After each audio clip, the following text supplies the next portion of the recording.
welcome to this edition of Money, Money, Money. I'm Sumaira Abdi. You know, when we think about what the future holds, the optimists amongst us are filled with hope, while the pessimists amongst us can find it quite a daunting task, especially if there is a sense that we're not entirely prepared financially.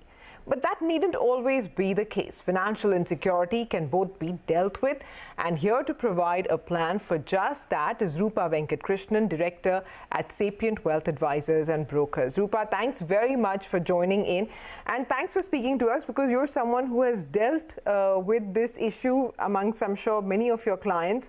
So the first thing I want to ask you is, what are the signs of financial insecurity? And on the other hand, what does it mean to be financially secure? Thank you so much, Sumaira. Once again, a very good afternoon to all the viewers. So, as you rightly said, any kind of insecurity, whether it's emotional, financial, or professional, is bound to cause stress and anxiety. Financial insecurity can be a serious source of stress and anxiety, and it's highly linked to low level of financial literacy or problematic financial behaviors. But money is such an important part of our life journey because money buys food, shelter, and security for one and all. So financial security, when you refer to, it's a peace of mind experienced when you have relatively very few worries about money. For many, I think it's often entails being debt-free, fear from how to manage your money to pay the daily bills, controlling your personal finances, prepared for financial emergencies, contingencies, health issues, and steadily increasing your financial security over time. But as you rightly said, can you be more financially secure? Yes, of course we can be more financially secure. And financial security is about focusing on generating feelings of paying bill properly. When you plan yourself, when you set a target and plan yourself, I think you could achieve all of your financial insecurities and you can set your house in order. Okay, but is there a certain kind of investor who is more prone to financial insecurity? Well, Sumaira, it's very difficult to pinpoint saying that it is for a certain section of people, but I personally believe saying that it is for everybody. Each of us go through that financial insecurity. Anyone is prone to that financial insecurity because managing money is never taught at an educational institutions or at home or at a workplace professionally.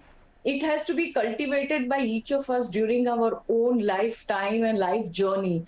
And it is through friends and families and, that we learn how to manage our finances. So for many, financial security can feel like unattainable dream, which is not true. Investors who really bring in a discipline and savings habit don't live with beyond their means and are prone to financially insecure. So you need to actually set yourself a goal and a plan saying that how do you want to set it and you take it forward from there. Okay, but Roopa, does this financial insecurity stem, is it a financial problem? Does it stem from not earning enough or not saving enough or maybe spending more than one is, or is it a psychological issue? What are the first signs that somebody must look for? So it's very difficult to pinpoint, Sumaira, saying that what exactly would drive that to, but we develop our beliefs and attitudes about money early in life. So often we aren't even consciously aware of what our beliefs are, okay, let alone what we learn on them. If you're dealing with financial avoidance or financial denial and think critically about money beliefs you learned in childhood, you analyze and think about what your parents taught you about money, or you need to talk to a member in your family about your beliefs about how do you manage your money, then try to challenge your existing belief about money. That's where you will get into a conscious mode of how do you manage money. So money matters are too important to ignore. And I think financial literacy is linked to money mismanagement and to debt. Debt in return is associated with low self-esteem, sometimes because we don't have proper jobs or we don't have salaries which come on time. We are not capable to handle stress. So most people are struggling with financial avoidance or financial denial. So you have to take action and be back on track with your money. But is it just the lack of resources which causes this insecurity, or could it be that the goals are not? You don't have targeted goals, or that the procedure or process you're following towards it is not focused enough? So, Sumira, there is never a case that whatever you earn is always less for yourself and for everyone. Each of us earn, but we always have expenses, which are because we are all human beings and we are very aspirational. So both, I think, lack of resources and lack of goals or focused process contribute to financial insecurity. And life holds many uncertainties, such as an economic crisis or a loss of job, or can be between when you are in your early 20s or in your 40s, when you may think of retirement or when you're setting up your family. The prospect of planning far into the future can be seem daunting to you, saying that, oh, how will I manage money?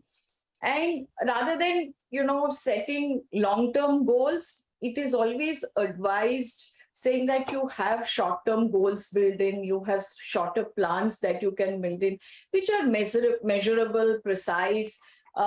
Say, for example, you have used up a lot of your credit card limits, then how do you pay off your credit card debt within a year, contribute something to your retirement, set each contribution each month. I think if you set goals, you will have a better chance of achieving them.